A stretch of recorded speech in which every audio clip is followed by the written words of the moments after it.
হ্যাঁ বন্ধুরা, ভালোবাসা এমন একটা জিনিস, এটা মন থেকেই আসে।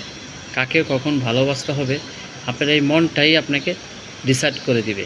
ঠিক আছে, কাকে কতটুকু ভালোবাসতে হবে। তাই ভালোবাসা কখনো জোর করে পাওয়া যায় না, কারো থেকে আশা করা যায় না। আপনি যাকেই ভালোবাসেন না কেন, মন থেকে ভালোবাসতে হবে, পিছন থেকে না, শুধু মন থেকে ভালোবাসতে হবে। তাহলে দেখবেন আপনার ভালোবাসাটা আগ্রহ হবে, ভালোবাসাটা তৈরি হবে। ঠিক আছে, তা যাকে ভালোবাসবেন মন থেকে ভালোবাসবেন। মন থেকে ভালোবাসলে অবশ্যই আপনি ভালোবাসা পাবেন। ঠিক আছে, যেমন একটা গাছ আপনি চারা লাগাইছেন, এটা ফল খাওয়ার জন্য চেষ্টা করতে হয়, অনেক কিছু করতে হয়। তো এমনই একজনের ভালোবাসতে হলে, মন দিতে হইলে ভিতর থেকে দিতে হবে তাকে, তাহলে ভালোবাসাটা পাওয়া যাবে। কিন্তু কখনো মনের সাথে মন না মিশলে তাকে ভালোবাসতে যাবেন না। শুধু শুধু কষ্ট পাওয়ার দরকার নেই।